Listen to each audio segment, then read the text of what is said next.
šventas raštas į lietuvių kalbą verstas 15 autorių ir kiekvienas yra įdėjęs savo. Reiškia, Kristus rašo apie lyčių lygybę. Aš paskaitau, sako, ar žinai, kad ta knyga parašyta? Ji parašyta žydrėsim, prašiausiai. Jeigu mes, sakysim, kalbam ant kito žmogaus blogai, ar ten keikiamės, tai mes keikiamės prieš patį Dievą. Kai kurie sako, oi, tu gal nori 100 metų gyventi. Ne, sakau, man nereikia 100 metų, bet mano gyvenimo kokybė yra kita. Ir kiekvienas žmogus, reiškia, prabudęs, tai nėra tai, kad jis pasikeičia. Išorėje galima jo nepastebėti tiesiog. Kiek metų ruošitės gyventi? Aš apie tai negalvoju. Tai kas tada sukūrė Dievą?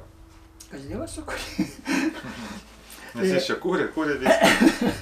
Kas jis? Jo. Jis iš tikrųjų dievų tai yra labai daug. Bet šitais klausimais jums reiktų kalbėti turbūt su kunigais ar vyskupais. Nes aš jums šitais klausimus... Aš tiesiog norėjau jūsų nuomonę. Žvėrys žmonių kailė. Sveiki visi. Facebook'e netyčia atradau šitą nuostabų žmogų. Jo vardas Jonas. Ir norėčiau, kad jis pats prisistatytų porą žodžių apie save. Taip, aš esu Jonas Tatkauskas. Dvasingumą pradėjau eiti nuo 50 metų. Ir paprastai kiekvienas žmogus galbūt pradeda susidomėti, kaip savo padėti tuo metu, kai jam yra blogai. Nes paprastai, kai mes esame laimingi, gerai, sveiki, tai niekas nerūpi. O kai atsirado liga, širdies aritmija labai didelė ir aš krisdavau be sąmonės.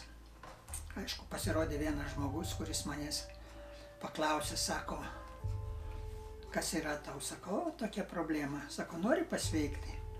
Sakau, noriu, aišku. Jis manęs klausė, sako, alkoholį naudoji? Sako, kaip visi lietuviai.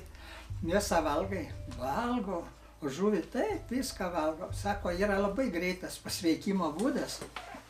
Jeigu tu sugebėtum visą šitą mesti ir pradėti naujai savo gyvenimą. Dar kadangi turėjau labai daug valios, aš mečiau, kaip sakoma, nuo šiandien, ne nuo rytojaus. Mečiau alkoholį, mečiau mėsą, mečiau žuvį. Sėdau vien ant vaisių. 3 mėnesius valgiau vien vaisius, aišku, riešutų truputį. Per 3 mėnesius numečiau 25 kg, kažkada turėjau 105 ir aritmija dingo. Gydytojai klausė, kokius vaistus naudojat? Sakau, jūsų vaistus? Sako, negali būti. Matot, paprastai gydytojai jau patys žino, kad jų vaistai neveikia, tai padaryta didžiulė komercija. Taip pat gydytojas laukia, kad turėtų būti dar blogiau. Taip, jam iš tai yra nauda, nes visi ten gauna papildus, ten visą kitą ten reklamuoja, gydytojai gauna iš to didžiulės pajamas. Va tiesa, dar mano tas draugas, galima sakyti, kuris pasakė, sako, vien to maisto pakeitimo neužtenka, reikia pradėti fiziškai save lavinti, reikia sportuoti. Na ir aš tada pradėjau vaikščioti į darbą.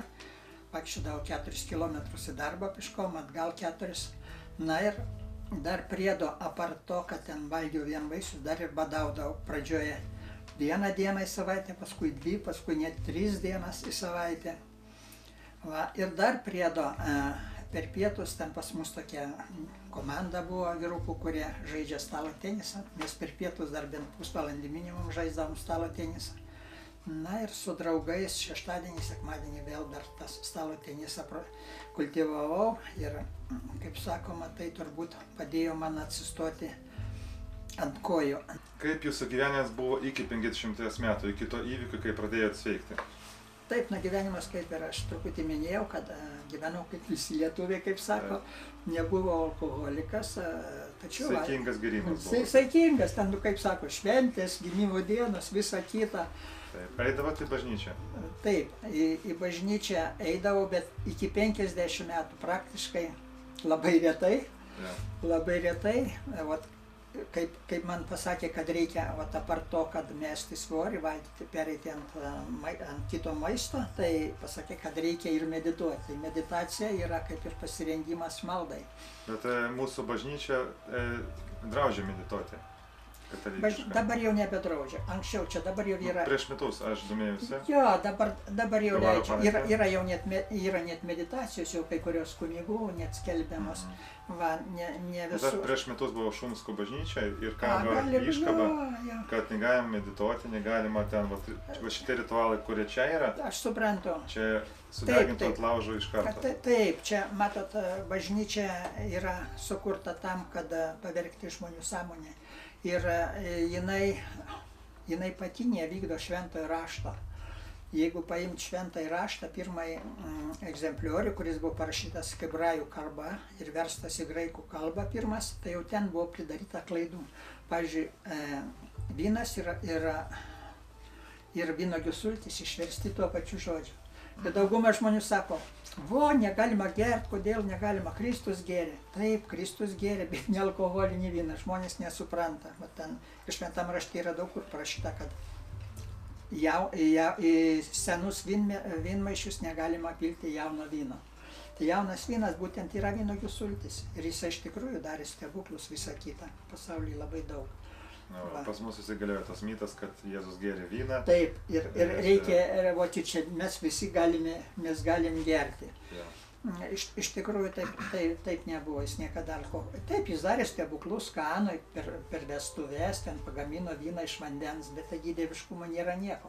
Ja. Bet tai ir net ir techniškai galima paaiškinti. Pavyzdžiui, jeigu vynuogių sultys ilgai virti, jos tampa kristalais tokiais, milteliais ir jos paskui į vandenį įdėjus irgi atsiras sultys vynuogių.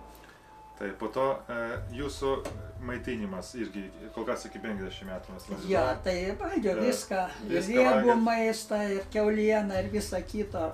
Aš paprasčiausiai to nežinojau, neskaičiau nei šventojo rašto nieko. Pavyzdžiui, šventam rašte yra pasakyta net toks dalykas, reiškia kunigų knygoje, ką galima valgyti, ko negalima. Tai kiauliena yra ten parašyta kaip kiaulė nešvarus gyvulys. Ir net Kristus, reiškia, piktasias dvasias suvarė kiaulės ir kiaulės prigirdė ežere. Bet tokie šventajam rašte yra tokie tiesiog parodymai. Iš, pavyzdžiui, žuvų vėlgi ne viską galima valgyti. Žmonės labai mėgsta Lietuvos, sakysim, unguriai, jau kokie šventi, rūkytas ungurys. Pasirodo, rūkytas tas ungurys yra irgi nešvarus, jis minta dvėselina. Jis neminta natūralių maistų. Jinai atlieka tą patį rolę kaip Marija. Kiekviena šalis šventosius piešia savaip, kad jų šalies žmonėms būtų pažinti galima. Tai tas, kaip yra net šventam rašte, šitą nežudyk, tai jeigu tu nežudyk, tai reiškia jau valgyt. Nežudyk nieko Dievo, praktiškai, reiktų taip skaityti. Tai ir tą žuvį tu negalėjai žudyti? Principe taip. Principe taip, čia jau tas, sakysim, visa kita atsirado Naujajam testamente. Ir žmonės labai dažnai maišo tos dalykus.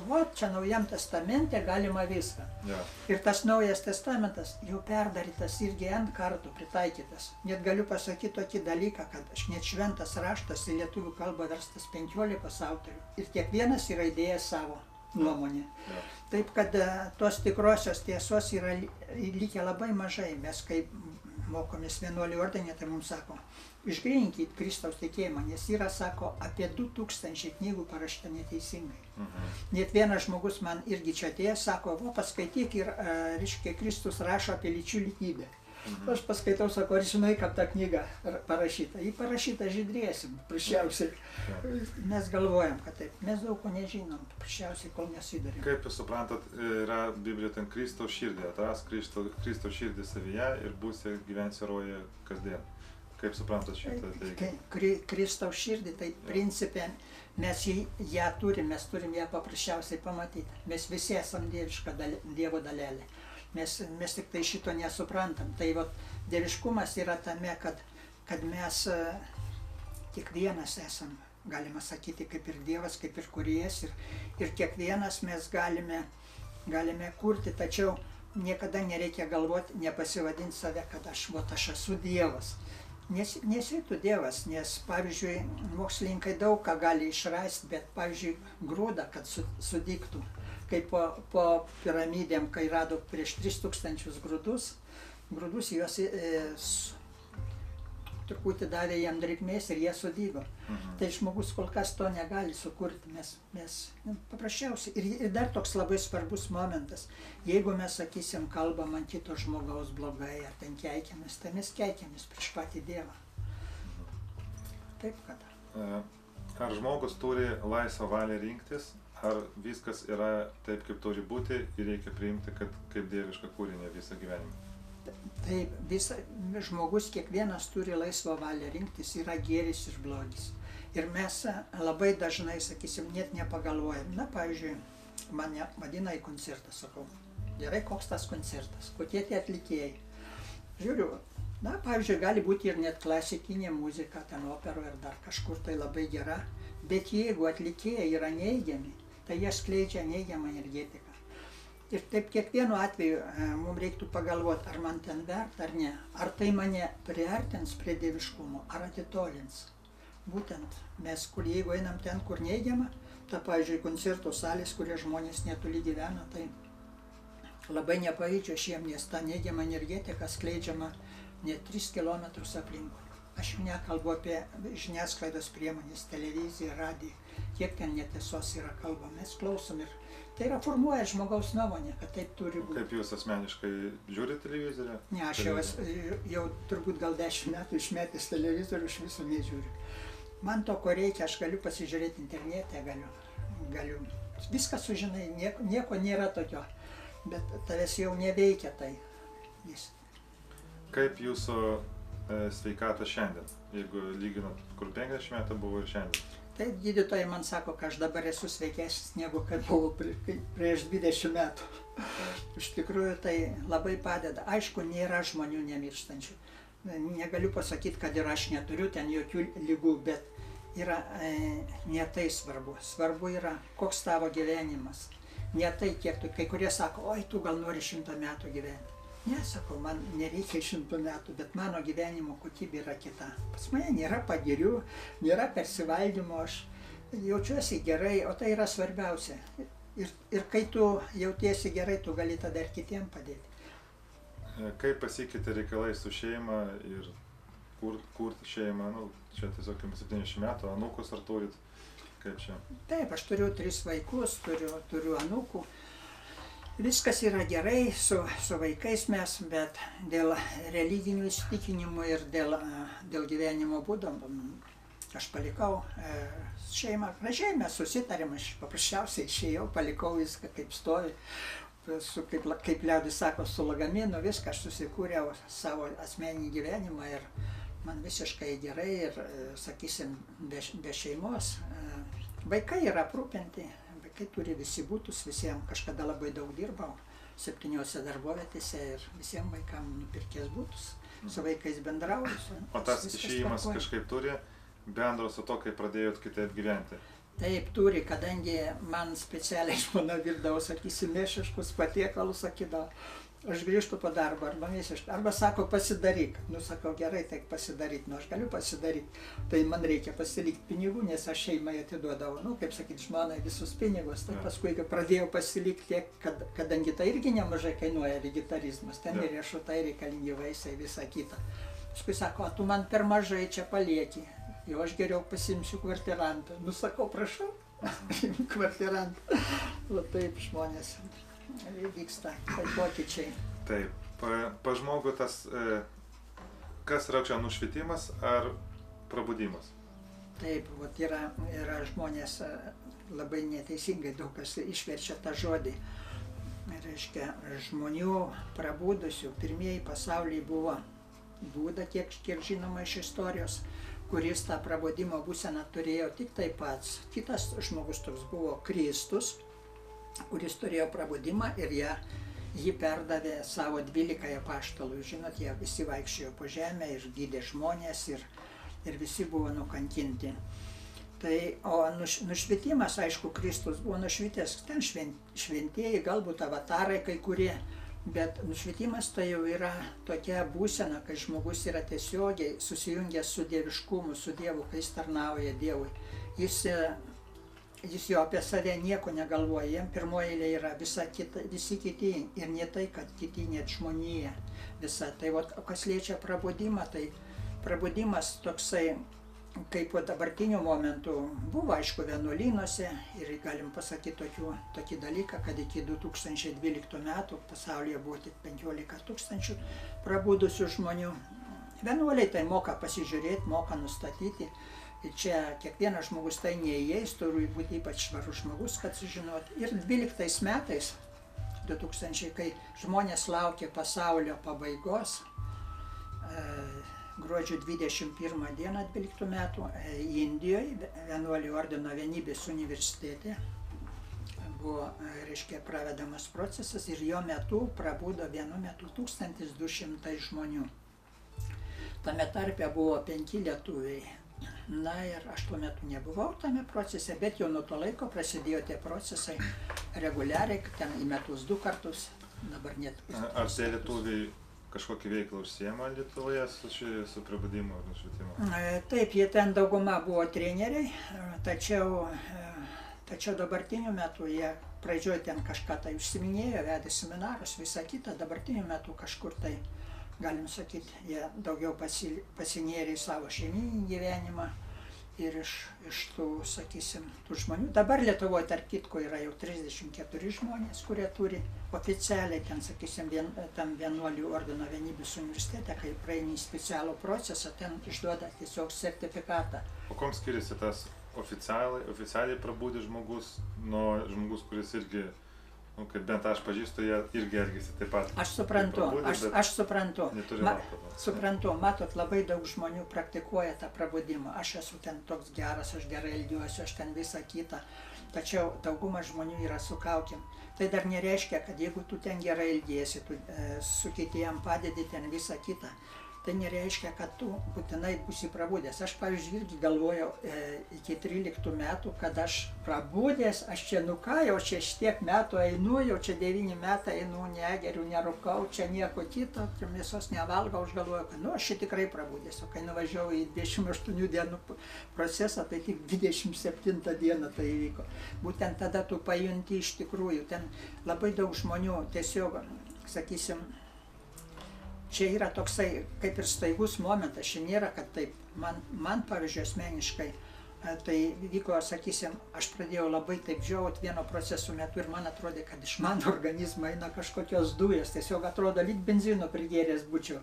Ėjo ir tokiu vienu metu staigiai tyla, tokia ramybė. Na ir mums visą laiką sakė, jeigu jūs, įsidėmėkit tą momentą, pasižiūrėkit, kada tai įvyko, nes tai lyg ir jūsų naujas užgimimas pasaulyje.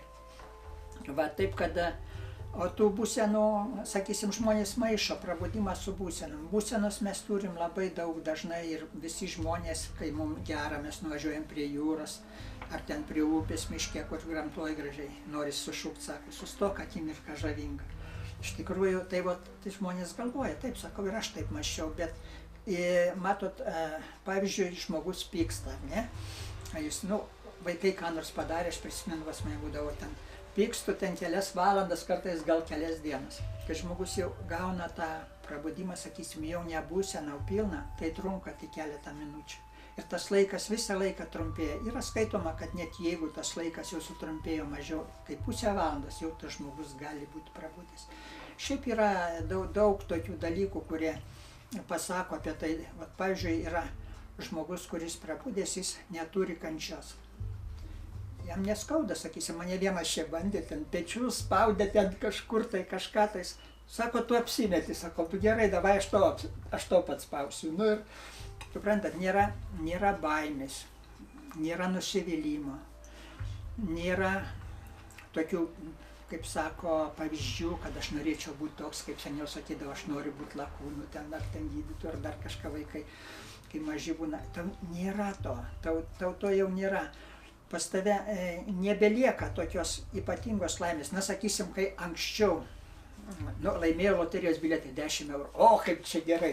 O to dabar, laimėjau, tai. Bet nebėra ir tos, sakysim, nusivylimų. O, čia kažkas atsitiko. Ne, viskas kažkokia tai būsena pastovė yra labai gera.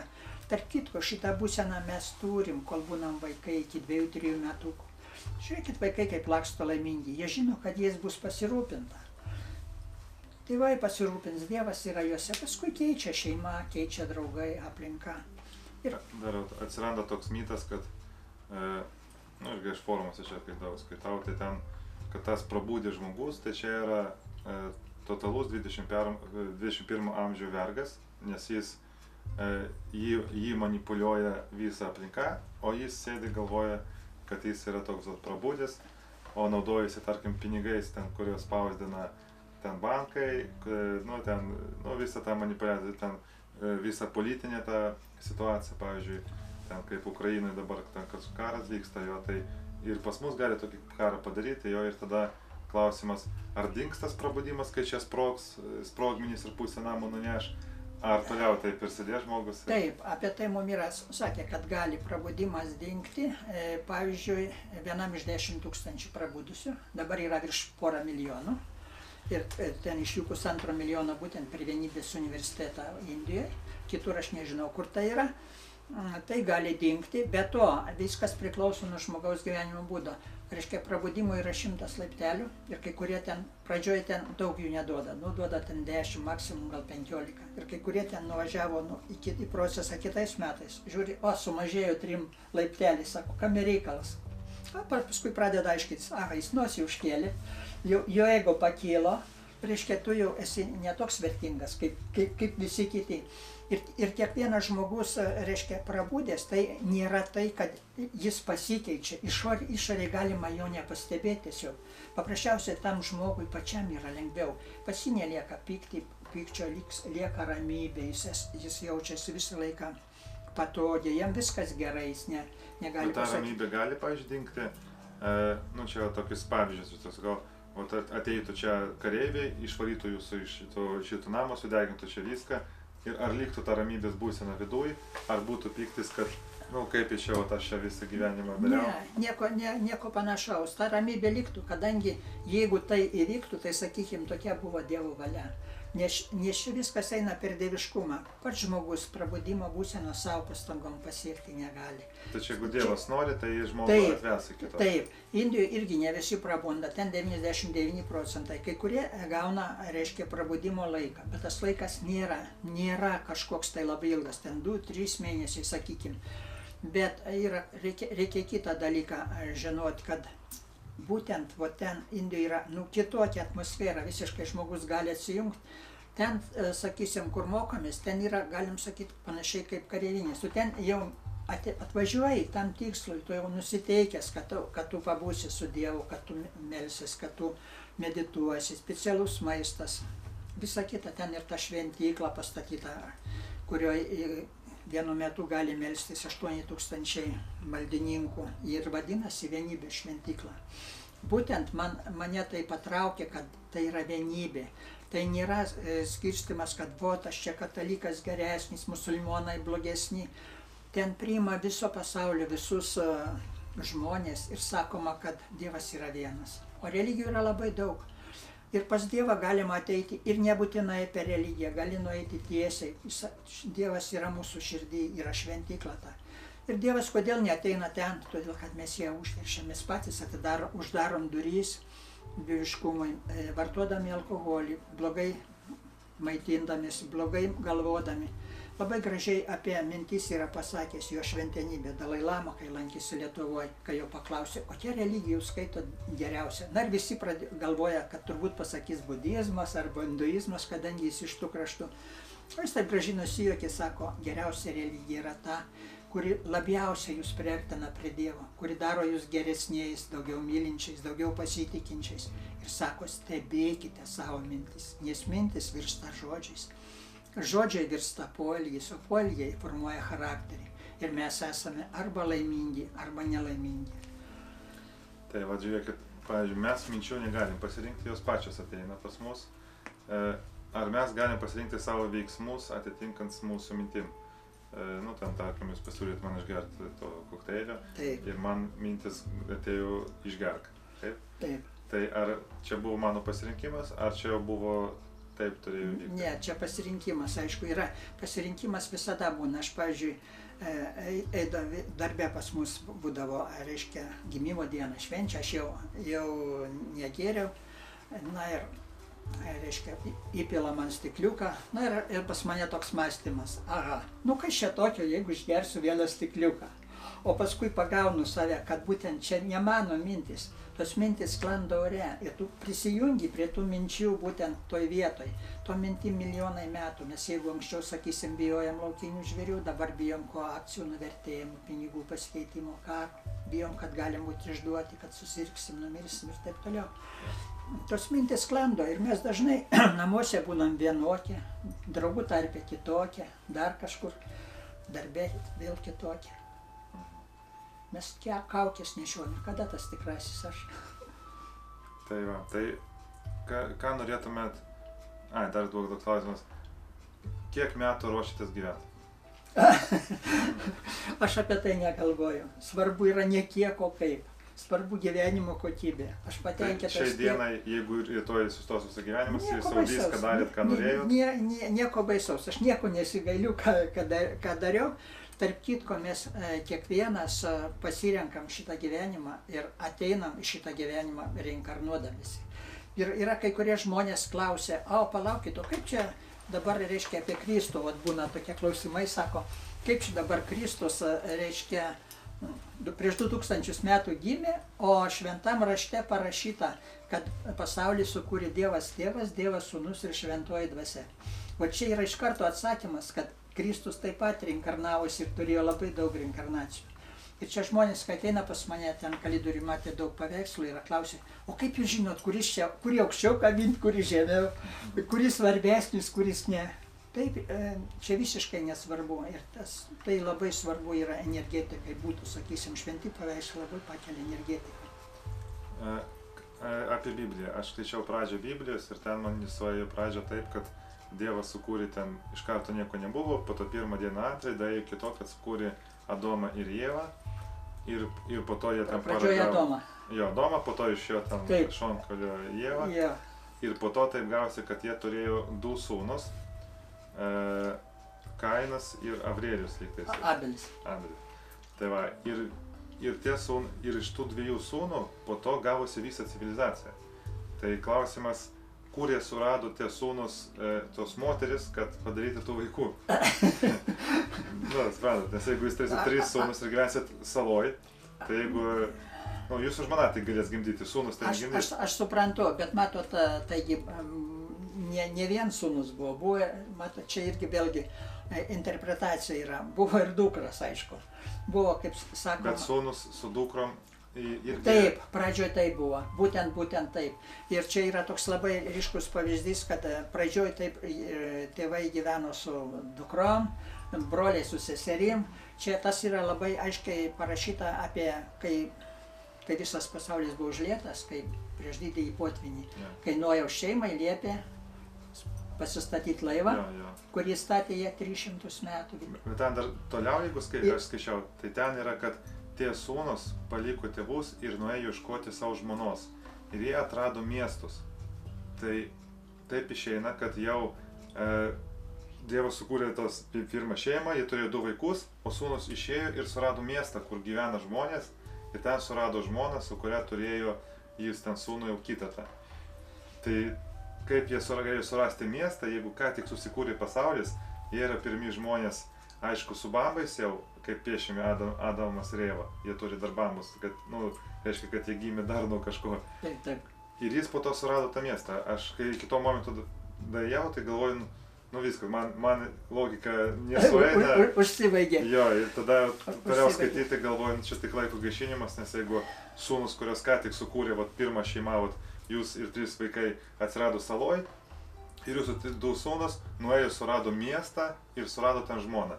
O dar prieš tai, kad vienas sūnus nužudė kitą, tai tas sūnus, kuris paaukojo daržovės ir vaisius Dievui, tai Dievas nepriėmė tos aukos. O kas paaukojo aviną nužudė, kraują, šviežią tą, tai tas priėmė. Tai gaunasi taip, kad tas Dievas, kuris ten sėdi viršui, taip, jam reikia net aukoti kažką. Pagal tą Bibliją. Čia anksčiau buvo taip. Suprantat, kame reikalas? Kalbant apie Bibliją, tai yra aišku sukurta žmonių. Bet reikia žinoti tokį dalyką, kad iš Biblijos yra išmesta labai daug. labai daug kas panaikinta. Pavyzdžiui, apie reinkarnaciją nėra skyriaus. Jisai buvo toksai. Ir nėra tokių, kaip jūs sakote, apie tai, iš kur atsirado ten kiti miestai, visa kita. Taip, todėl, kad yra išmesta daug skyrių, bet esmė turbūt mum ne tame yra. Kad Biblija yra dar kažkas tai. Na, pavyzdžiui... Aš tik paėmiau Bibliją, nes mes kaip Lietuvos mastu... Aš suprantu, kaip krikščionybė. Čia yra aukščiausia knyga. Būtume mes Egipte, tai aš imčiau Koraną. Aš suprantu, bet aš galiu pasakyti apie krikščionybę tokį dalyką, kad krikščionybė yra išsiskaidžiusi į 32 atšakas net. Ir tą, kad, sakysim, mes skaitom katalikai, mes galvojam, kad čia yra aukščiausia krikščionybės jau ta šaka. Nieko panašaus. Pavyzdžiui, aš lankiausi labai daug kur ir pas baptistus, ir pas 7 dienos adventistus, ir kitus protestantus. Ir man, pavyzdžiui, labiausiai patiko tai 7 dienos adventistų net tikėjimas. Ir pasakysiu kodėl. Todėl, kad ten jie būtent gyvena pagal šventąjį raštą. Kuria prasme? Pas juos yra sąrašai tikinčiųjų. Nei vienas iš jų nevartoja alkoholio. Nei vienas nevalgo kiaulienos. Reiškia, šventa diena švenčia šeštadienį, nes Dievas kūrė pasaulį 6 dienas, 7 ilsėjus, 7 diena dėja ne sekmadienis, o šeštadienis. Visam pasaulyje 1 diena yra sekmadienis. Tai va, tai jie daugiausiai laikosi iš to, kas yra šventam rašte parašyta. Ir iš tikrųjų mesgi dirbam tą. Nesvarbu, sakysim, šeštadienį, sekmadienį, bet tą dieną dirbti nieko negali. Gerai. Mes nesilaikom. Tai kas tada sukūrė Dievą? Kas Dievas sukūrė? Nes jis čia kūrė viską. Kas jis sukūrė? Čia, žinot, panašus klausimas gali būti, kas pirmas atsirado, višta ar kiaušinis. Višta ar kiaušinis, sako, sukūrė Dievas. Tai kas Dievas? Matot, mes kalbam apie Dievą turbūt, kuris sako, o dangus ir žemė, visata ir taip toliau. Mes nežinom, kiek tų dievų dar buvo. Kas kurį ten tą Dievą dar. Ir tokį klausimą aš jums tikrai negaliu atsakyti ir nesigirsiu, kad aš čia esu kažkoks tai ypatingas žinovas. Aš jums galiu pasakyti tą, kaip aš laikau, kokia mano nuomonė yra. Čia ir yra mano paieškos tikslas surasti tą, kurį sukūrė Dievą, nes visi paaiškinime, kad višta ir kiaušinis man visada sako, čia sukūrė Dievas arba čia evoliucijos būdu, bet tą pačią evoliuciją irgi kažkas turėjo sukurti. Tai ten vėl sukūrė Dievas. Ir po to vėl kontrolinis klausimas, kas sukūrė Dievą. Nu ir tada kol kas atsakymo dar nėra, jeigu aišku tas atsakymas bus, tai bus filmas. Gal kai kada surasit, nes iš tikrųjų dievų tai yra labai daug. Ir čia visatos ir žemės, o kiek visatų yra, kiek viso. Gali būti, kad Dievas Liuciferis yra mūsų tas. Liuciferis tai yra vienas iš puolusių angelų. Jo. Bet, gali jis būti kūrėjas būtent žemės. Ne visatos, ne visko, kas čia yra, o būtent žemės. Nes yra tokių knygų, irgi aš mačiau. Bet Liuciferis atsirado vėliau, suprantat, kame reikalas. Jis atsirado vėliau. Jis yra puolęs angelas ir kaip žmonės irgi, sakysim, mes visi norim daugiau žinoti, būti aukštesni. Čia yra natūralu, čia yra būtent toks yra gyvenimas. Aš tik į tą pusę, kad mūsų žemė yra, mūsų civilizacija nėra pirmoji mūsų žemė pagal archeologinius atradimus. Nes yra ten tokie akmenys, kurios ten taip matosi, kad lazeriu pjauta dar kažko, tikrai ne pjūklais, ten piramidės tos pačios, piramidės yra Rusijoje, Kinijoje. Galbūt ateiviai pastatė, niekas nežino čia. Tai, aš į tą pusę einu, kad gal tą mūsų žemę sukūrė tas Luciferis, nes dar mes irgi žinom tokią religiją kaip satanistinė. Ten ir labai jinai turi daug bendro su katalikų religija, nes jeigu satanistinis, aš kai skaičiau satanistinis apeigos mišios, ir jos nuo katalikų mišios skiriasi gal 10%. Ta pati Kristaus kūno tą vartojimą, tai jie vartoja kitą kūną. Kraujo gėrimą, jie geria tikrą kraują. Aš suprantu, bet šitais klausimais jums reiktų kalbėti turbūt su kunigais ar vyskupais. Nes aš jums šitos klausimus... Aš tiesiog norėjau jūsų nuomonę, kaip jūs galvojate? Aš negaliu pasakyti šitas nuomonės, sakau, kadangi teorijų yra labai daug. Ir mano nuomonė svarbiausia yra tai, kad yra kažkokia aukštesnė jėga, kuri sukūrė pasaulį, kad tikėt tuom. Ir kadangi tau nuo to geriau yra, tau pačiam lengviau yra gyventi. O tai, kas sukūrė, kas buvo, palikim tą klausimą kitiems spręsti mokslininkam, gal kažkada su laiku bus atrasta. Tai kaip jie supras, jeigu nes pats kūrėjas net nežino, kas sukūrė patį kūrėją. Jo, ne, aš šitos klausimus tikrai... Nes aš kai daeinu iki to klausimų, o čia kaip ir aišku, čia tą sukūrė, čia evoliucija, aukščiau eini ir po to tas galutinis taškas ateini, kas kurie ir viskas tada sustoja vėl viskas. Ne, aš nesu visagalis, visažinis ir sakysim, tie žmonės, kurie yra prabudę, jie nėra kažkokie ypatingi. Kai kas sako, ten įgavo naujų galių, ten aiškiaregystė, aiškiagirdystė, aš galiu pasakyti tokį dalyką, kad tai yra tik tai 6 čakros atverimas. Bet atvėrus 6 čakrą, jeigu atsiranda aiškiaregystė, aiškiagirdystė, toliau yra blokuojama. O ką tai reiškia, tai žmogus nėra prabudęs. Jis turi dovanas, yra labai daug žemė vaikščiančių, ekstrasensų, energetikų, visą kitą, jie dirba, kuria. Ir dar daug ką žino. Apie ekstrasensų. Dabar vat laikas. Ar yra praeitis ir ateitis, ar yra tik čia ir dabar? Principe, tai mums reiktų gyventi čia ir dabar, nes mes labai užsiciklinę žiūrim į praeitį, o praeitis tai jos nepakeisi. Ir į ateitį irgi, ateitis tik iliuzija. Mums reikia gyventi čia ir dabar, o ten galvoti, kas buvo atgal kažką. Tai mums nereikia to. Tai daug ramiau. Tarkim, kad ramiau sutinku. Bet jeigu pradedi analizuoti valdymo procesus pradedant nuo Egipto laikų, tu gali surasti kryptingumą ir sinchroniškumą. Čia nėra staigus procesai, kurie ten revoliuciją padarė. Po to žiūri, kas už tos revoliucijos stovėjo. Tie ir tie. Karas. Tie ir tie stovėjo. Vėl tie patys. Ir tu žiūri, kad tu išvedi, jeigu tu nesidomi praeitim, tai aišku, tu negali žinot, kas bus ateity. Bet jeigu tu išanalizavęs praeitį, ir čia aš iš YouTube kalbu, čia nėra grinai mano analizė, čia yra žmonės, kurie skiria visą gyvenimą, tam 20 metų, ir jie sako, kad, tarkim, toliau bus Sirijoje karas, toliau bus Irane karas, taip, ir atrodo, kad ir taip įvyksta, nes kai Irakas buvo, tai jie sakė, kad bus Sirija sekanti. Ir niekas netikėjo, visi galėjo gyventi čia ir dabar, bet taip įvyko, kad Sirijoje dabar karas. Po to, sako, bus Iranas sekantis, taip. Ir dabar irgi mes galime tikėti, bet jeigu šitą video jungsim už 5 metų, tikėtinai, kad jau buvo ir Irane karas. Galima sakyti taip, kad tiesa yra tik tai tavo tiesa ir jinai yra šiandien, būtent čia ir dabar. O kas bus už kito, už 5 metų ar už kiek, mūsų tai neturėtų dominti. Iš tikrųjų yra daug žmonių, kurie masto, žiūri ten praeitį, ateitį, visą kitą. Tai yra gerai, tegul žiūri. Yra žydai, kurie analizavo situaciją ir 39 metais išvažiavo į Pietų Afriką, ar buvo sutikęs. Tai jis tada labai gerai atspėjo, kad jam reikia išvažiuoti į Pietų Afriką.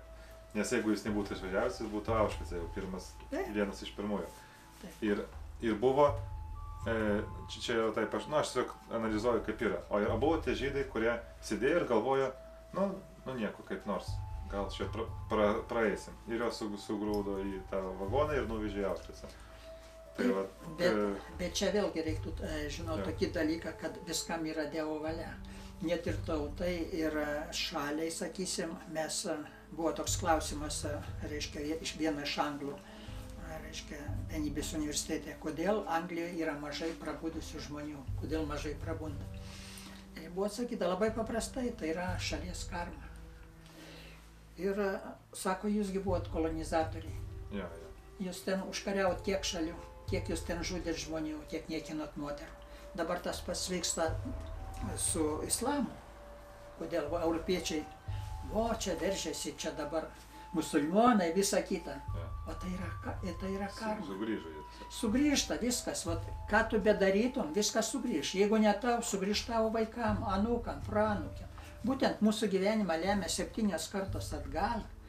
O taip kaip mes gyvenam, mes kuriam ateitį savo vaikam, anūkam, 7 kartom į priekį. Tai tai mums yra svarbiausia. Mums svarbu yra, ką aš pasieksiu šitam gyvenime. Nes kuo aš daugiau pasieksiu, tuo man bus lengviau sekančiam inkarnacijui. O kas liečia dėl prabudimo, aš kodėl norėjau būtent to, tai būtent todėl, kad jeigu žmogus prabunda, kaip mums aiškina, tai turi teisę prašyti daugiau negrįžti į žemę. Nes vis yra gyvybė labai daug kur įvairių formų yra čia žemė, yra būtent ta vieta, kur mes tik tai atidirbam savo karmą, kur išmokstam ankstesnių gyvenimų neišmoktas pamokas. Jeigu mes neišmokom, mes grįšim dar kartą, pavyzdžiui, šitam gyvenime negaliu mesti rūkyti arba negaliu mesti gerti. Sekančiam gyvenime būsi narkomanas arba dar kažko blogiau. Mes turim žiūrėti visus. Ar jūs planuojat sugrįžti į žemę? Pradžioj planavau, būtent kai pradėjau eiti, tačiau gal prieš kokius 10 metų pradėjau mąstyti jau kitaip. Kad jau nenorit čia grįžti į šitą? Ne, kad noriu. Norit? Jo, kad noriu grįžti ir kodėl pasakysiu. Todėl, kad yra labai daug žmonių, kuriem dar reikia padėti tai padaryti. Tai jūs aukojant save, vėl čia gimsit ir vėl eisit. Taip, čia gimti ir galbūt, jeigu aš pasieksiu aukštesnį lygį, aš jau sugrįšiu su tuo protu, kurį dabar pasiekiau, sakysim, su tuo mintim. Ir aš jau galėsiu daugiau padėti žmonėm. Ir visi mokslininkai, kurie yra čia atėję, jie, sakysim, buvo, jie yra, būtent jie patys panorėjo. Mes patys pasirenkam šeimą, kai mirštam. Mes pasirenkam, reinkarnacija vyksta ne anksčiau, kaip po 7 dienų arba dažniausiai 700 metų tik sekantį. Mes pasirenkam tėvus, ne jie mus. Ir dabar būtų toks finalinis palinkėjimas naujai kartai, ir senai, kaip galima sakyti visiems, kaip reikėtų gyventi, į ką atkreipti dėmesį, ką daryti, ko nedaryti. Suprantu. Yra labai paprastas posakis, sako, nedaryk kitam tai, kas tau nepatinka. Tai pirmiausia, o antras, kiekvienam žmogui yra duota šitam gyvenime, kiek jis gali ko pasiekti. Jeigu tau nelemta tapti vegetaru, ar ten veganu, ar pranavalgiu, kaip sakoma, tai tu jo netapsi, tu čia gali daryti, ką nori. Aš vieną žmogų žinau, kuris bandė pranos valdytojų tapti, jis 3 mėnesius nevalgė, tik tai gėrė vandenį, nuo 80 kg nusirito iki 40, paskui spaudimas pakilo vos ne 300 ir turėjo mesti. Jeigu tau neduota nuo Dievo, tu nieko nepasieksi. Tai jis taip ir neparagavo pranas. Taip, jis praktiškai neparagavo. Praktiškai, jeigu tau neduota, tu nepasieksi. Mums kiekvienam yra kažkiek tai duota, bet mes kiekvienas turim galimybę padėti savo vaikam, anūkam, proanūkiam. Vat būtent savo gyvenimu čia ir dabar. Kaip jūs gyvensit, jeigu jūs gersit alkoholį, aišku, jūs save žudot, praktiškai tai mes nesam tada harmoningi. Kodėl būtent? Todėl, kad mes turim ne tą dieną fizinį kūną, mes turim dvasinį kūną. Ir kai nėra tarp jo harmonijos ir fizinių ir dvasinių, sakysim, kūnų, yra ten, aišku, daug ten tų kūnų yra energetinis, yra karminis, yra mentaliniai kūnai ir taip toliau, bet ir dvasinis. Sakysim, kad ir tarp tų dviejų mes juk nemirštam. Mes praktiškai tik tai paliekam šitą kūną, visi kiti kūnai susijungia į vieną ir pereina į naują sielą. Aišku, jeigu mes tapsim kažkokiais tai žudikais ar dar kažko, siela mūsų gali būti sunaikinta. Visumoje tai yra labai teisingas pasakymas šventam rašte, kad iš dulkės virtai, dulkė virsi. Taip, mes kiekvienas praėjom tam tikrą periodą, buvom gal akmenėlio augaliukų, buvom gyvulių, o dabar esam žvėrys žmonių kailė. Taip, iš tikrųjų daug žmonių yra. Dar kokiam tikslai, aš pamiršau dar šitą. Kokiam tikslai mes atsiradom žemėje? Tikslas kiekvienas, mes turim tam tikrą programą. Mes turim programą, mums duota, mes ateinam patys, sakysim, kiekvienoje inkarnacijoje mes turim tam tikrą tikslą, bet mes dažnai užmirštam. Mes ateinam pasitaisyti, o kitąsyk dar nusivažiuojam dar toliau. Mūsų tikslas yra patobulėti. Kai pats patobulėsi, tada pasikeis ir aplinkiniai, pasikeis šeima, vaikai. Ir negali kitam duoti būtent to, ko tu pats neturi. Kai kas sako, kai aš paklausiu apie meilę, sakau, ar tu myli ten vaikų žmoną, taip, o save ne, sakau, tada tu nieko nemyli, nes meilė yra arba jos nėra. Tai va taip ir su visais dalykais. Nori būti laimingas, eik tuo dvasiniu keliu, prisimink, kad yra kažkokia aukštesnė jėga, kuri pasaulį. Eikite į seminarus, nesvarbu kokius, svarbiausia įsivaizduokite, kad yra kažkur kūrėjas, kuris lemia jūsų gyvenimą, apie kurio jūs iš tikrųjų nepasieksite teigiamų rezultatų, nebūsite pilnai laimingi. Ir trumpai apie šitą vietą, apie tos užsiėmimus šeštadienis, kurie vyksta. Taip, reiškia, aš jau kaip minėjau, buvo atranka, vieta čia turbūt nieko bendro neturi, jinai neišsiskiria, čia nėra kažkokio tai energetinė, kad sakysim, kažką atvažiavau čia ir aš čia pasitaisiau. Čia yra vieta tam, kad žmonės pajustų būtent dvasingumą, nes mes nemokam religijos, mes mokam dvasingumo, mokom, kad žmogus turi būti dvasingas, jis gali būti visiškai nereligingas, bet dvasingas. Ir kitas tik ta kaimo močiutė, kuri ten nieko nebaigus, jinai tokia dvasinga yra, jinai taip supranta viską. Tai palinkėjimas apsilankyti kambariuose, jūs pajusite galbūt tą dieviškumo dalelę, nes čia jinai iš tikrųjų yra atvežti šventi paveikslai iš vienuolių ordino. Ir jie skleidžia teigiamą energetiką, tuo labiau, kai kiekvienas procesas yra nemokamas ir jūs galite tuo pasinaudoti, net kai kurie galvoja, kaip ekskursiją ateisiu, pasižiūrėsiu. Niekas nedraudžia. Ir čia gali ateiti visi, bet kurios religijos atstovai, tikintis ir netikintis, jūsų valia rinktis, jūs galite matyti. O kągi, būkit visi laimingi. Ačiū Jums. Šia.